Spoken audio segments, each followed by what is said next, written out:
Persian Gulf, early morning hours, just after 5:40 a.m. While most of the region was still under low light conditions, the USS George H.W. Bush, a Nimitz-class aircraft carrier, was conducting routine flight operations in international waters roughly 55 kilometers from the Iranian coastline. Fighters were being prepared on deck. Radar systems were fully active, and the carrier strike group was operating under standard threat conditions common to the Gulf. That calm ended abruptly. At approximately 5:43 a.m., multiple fast-moving surface contacts were detected emerging from Iranian territorial waters.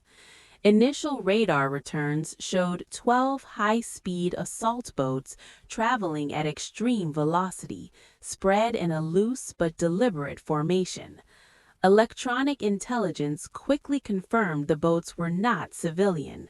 These were military craft, stripped down for speed, each capable of carrying heavily armed commandos.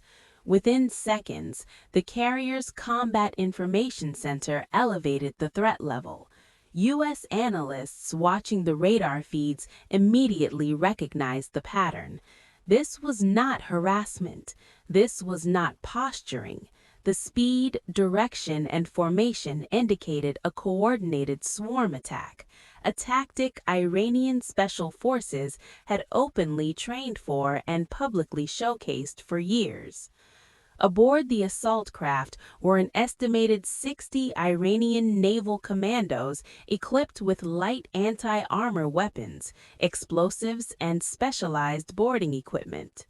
Their objective was audacious and clear: close distance rapidly, overwhelm point defenses through numbers, board the carrier, and inflict maximum damage before American forces could fully respond. Iranian commanders believed timing was everything.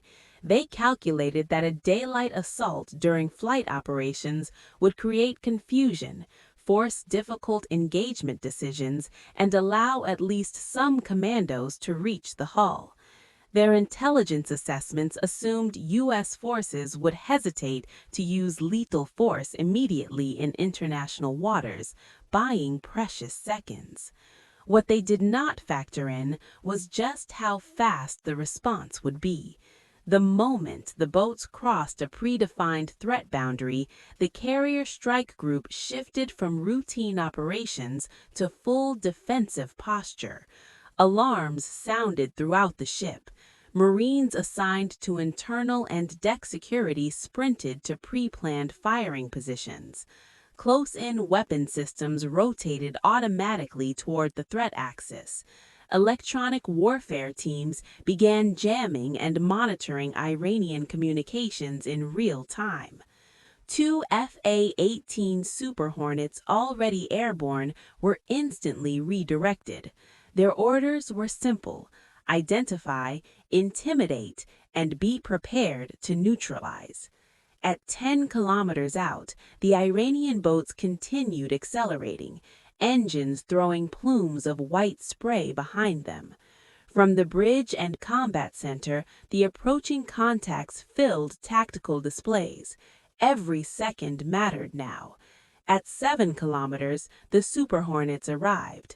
The jets dropped to low altitude and screamed over the formation at near supersonic speed, the shock waves slamming into the water in the boats below. It was a deliberate show of force, unmistakable and impossible to ignore. The message was clear: you have been detected, you are being tracked, and escalation will be met instantly. For a brief moment, Iranian commanders hesitated. Radio traffic spiked between the boats and shore-based command elements. The element of surprise was gone. Every American weapon system was awake and watching. Turning back now would mean mission failure. Pressing forward meant facing one of the most heavily defended warships on Earth. The order came back quickly: proceed. The boats surged forward again, now inside 5 kilometers. On the bridge, Engagement authority tightened. The commanding officer authorized defensive systems to engage if hostile intent remained clear. At 4 kilometers, bridge-to-bridge radio transmissions were broadcast on international frequencies in both English and Farsi. Iranian vessels, you are approaching a United States warship at high speed. Alter course immediately. Failure to comply will result in defensive action. The warning was acknowledged and ignored. The boats did not slow, they did not turn. Their formation tightened as they closed the distance, now less than 3 minutes from potential boarding range. At 2.5 kilometers, the carrier's phalanx CIWS achieved full targeting lock. Radar-guided 6-barrel cannons tracked individual boats with computer precision, calculating firing solutions hundreds of times per second.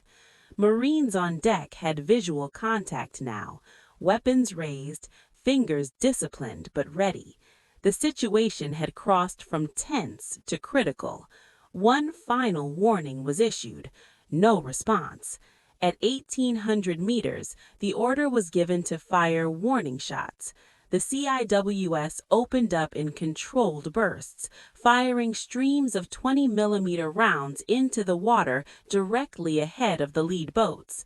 Massive columns of spray erupted from the sea, towering walls of water that made the system's destructive power undeniable. The thunder of the guns echoed across the Gulf.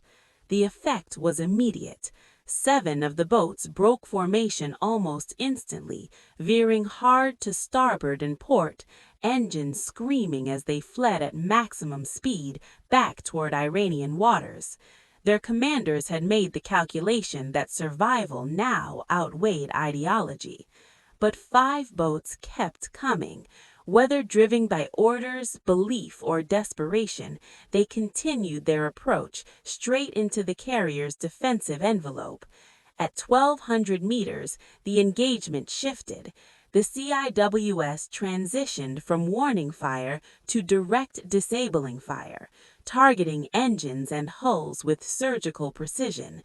Bursts tore through fiberglass and aluminum, shredding propulsion systems and punching holes below the waterline. One boat erupted in smoke as its engines failed. Another slewed sideways and began taking on water almost immediately. Within seconds, 3 boats were dead in the water. The remaining 2 attempted evasive maneuvers, but overhead, the Super Hornets moved in. Short, controlled bursts from their 20-millimeter cannons stitched the water around the fleeing craft, forcing them to disengage and retreat at full speed. The attack was over.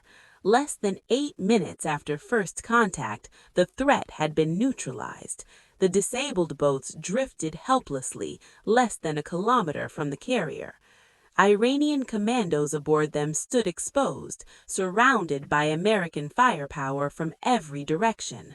Marines maintained aim. Aircraft circled overhead.